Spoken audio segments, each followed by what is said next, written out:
Donc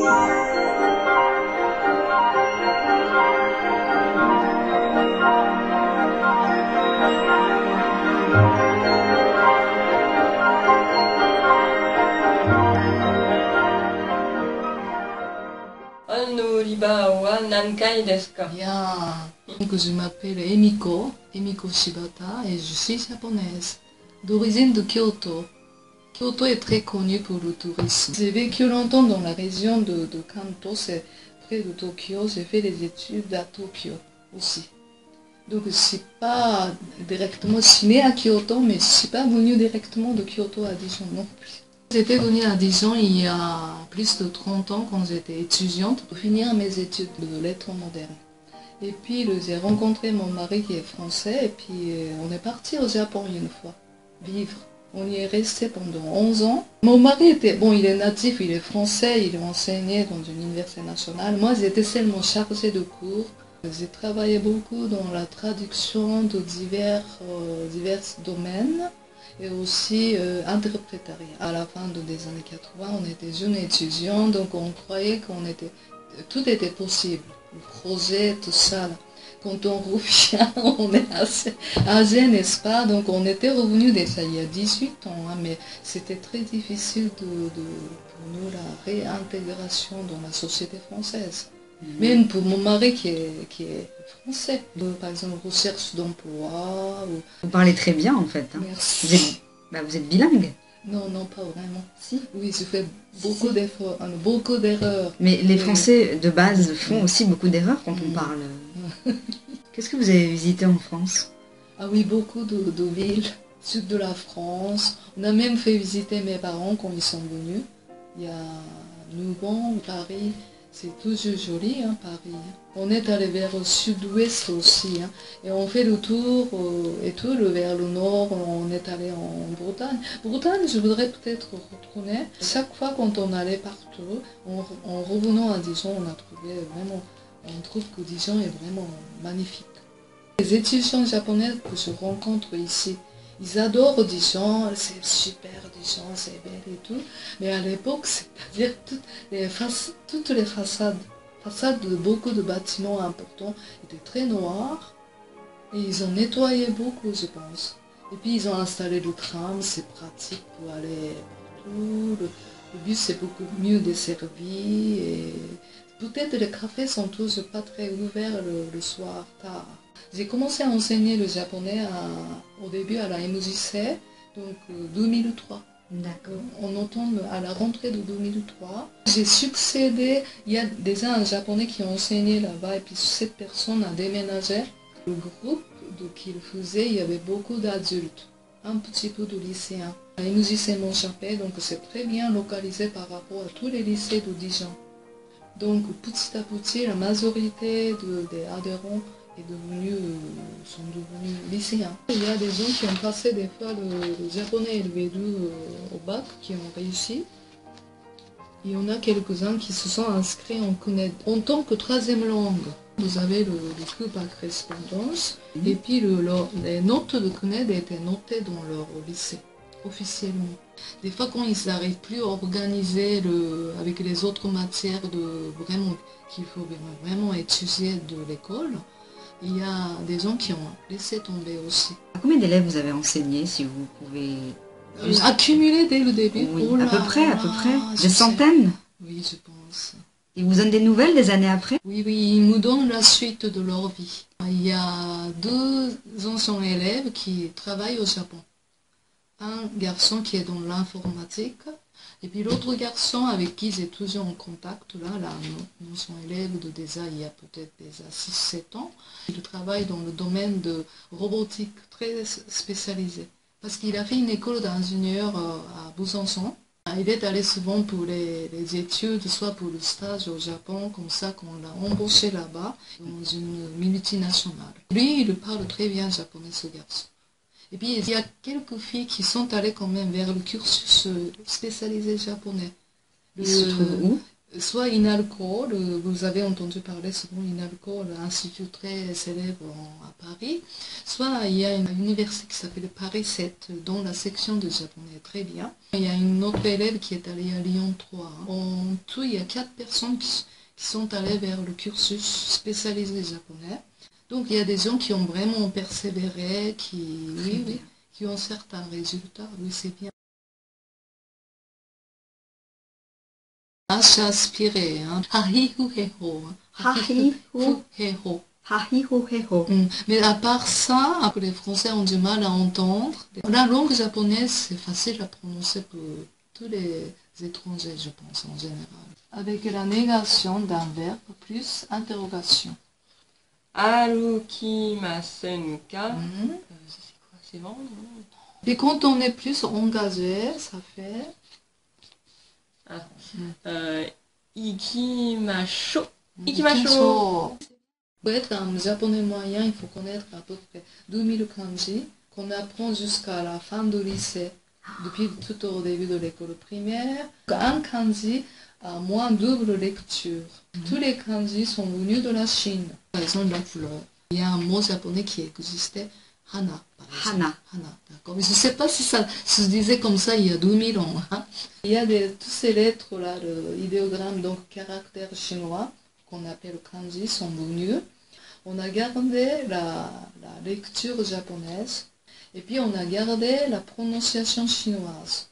Mais bien sûr, prononciation chinoise, c'est entre guillemets, c'est dite prononciation chinoise, si vous voulez. C'est japonisé. Hein. Chaque kanji, on a gardé la prononciation chinoise et puis il y a la lecture japonaise. Ça fait qu'au moins il y a double lecture pour un kanji. Des fois, pour un kanji, il y a 3 lectures chinoises et une lecture japonaise. Et pour les Japonais qui apprennent le français...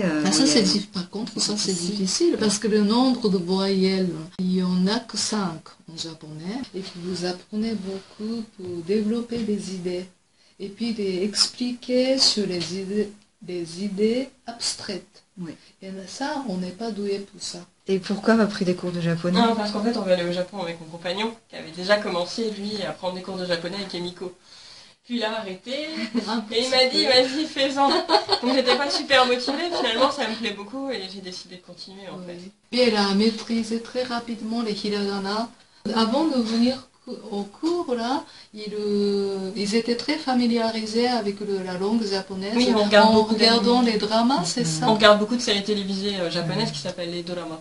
En venant ici au cours, ils apprennent la grammaire. C'est ça qui leur permet de vraiment comprendre directement décortiquer les phrases. Oui, là on comprend vraiment bien.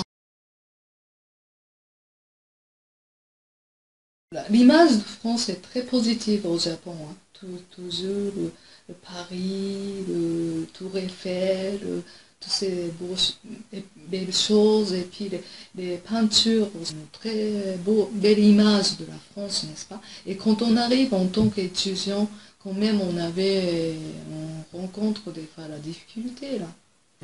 On ne comprenait pas bien la langue française déjà. Et puis avec le contact, on a trouvé que les gens étaient assez froids. En tant qu'étudiant, étudiante. Mais maintenant, je pense que je vois beaucoup de points communs entre les Français et les Japonais. Mais ce qui est bien, c'est qu'en France, on a le droit de dire ce qu'on pense assez ouvertement. Tandis qu'au Japon, on doit... Mais ça, c'est un peu trop simplifié, peut-être, mais on doit toujours penser, si je dis ça, qu'est-ce qu'il en pense l'autrui? On réagit souvent comme ça. Mais en France, on peut être un peu plus honnête. Mais en France aussi, par rapport à ce que j'avais pensé quand j'étais jeune, mais maintenant, je trouve qu'il y a beaucoup de côtés compliqués, qu'on ne dit pas tout. Il y a ça aussi chez les Français. Donc, je ne peux pas... tout catégoriser. Généraliser? Oui, généraliser, oui. Les gens qui viennent apprendre le japonais vers moi, avant de venir, ils ont déjà découvert le manga, des animés ou des fois les films. Dans la culture occidentale, on était enfant. Et puis tout d'un coup, il faut devenir adulte. Peut-être manga, permet de rester plus longtemps enfant. Je pense qu'au Japon, on n'est pas obligé de devenir tout de suite adulte. C'est quoi le meilleur restaurant japonais de Dijon? Très bonne question, je pense, parce qu'en fait, il y a beaucoup de gens, les Chinois qui tenaient le restaurant chinois, se sont convertis en sushi, tout ça, donc traiteur, soit le restaurant dit japonais. Le seul japonais fait par japonais, c'est le restaurant qui s'appelle Masami, la rue Jana. Sinon, il y a un autre qui est très connu, qui s'appelle le Bisso à Bonn.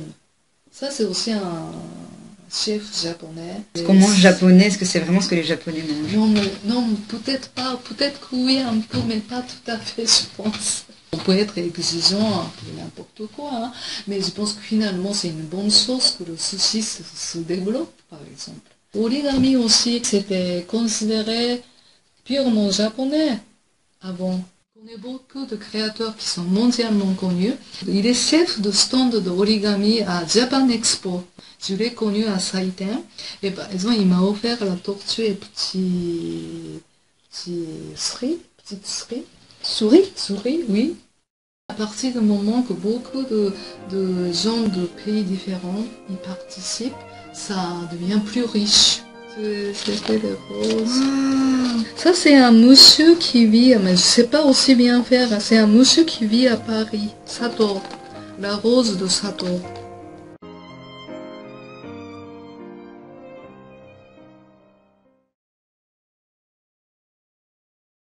Un jeune gars qui est bon à rien. Il fait le rêve. Il y avait un canon. Canon, c'est bon. Un dieu de bouddhisme, on va dire. D'accord?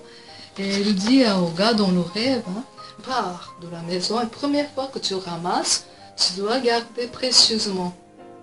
Et puis il part et il ramasse un paille tout sec, qui vaut rien. Mais il avait ajouté, soit il mettait le petit, c'est pas la guêpe, comment ça s'appelle, le petit scarabée. Il attache, il se promène, et c'est tout traduit, d'accord?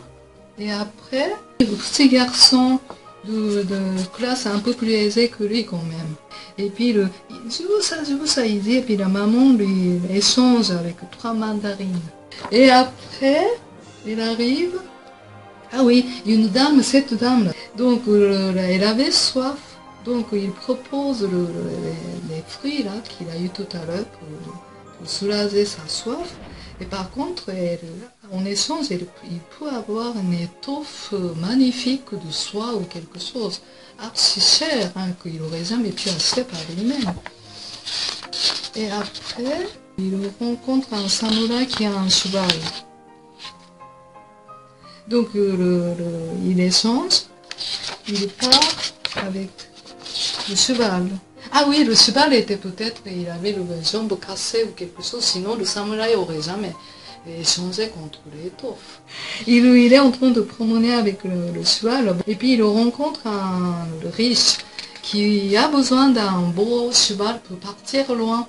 Donc il échange, et par contre il lui demande de garder sa maison. Et puis il n'est jamais revenu de voyage, donc il est installé, regardez comment il est habillé maintenant. Donc il est devenu un notable, oui, alors qu'il était bon à rien. Oui.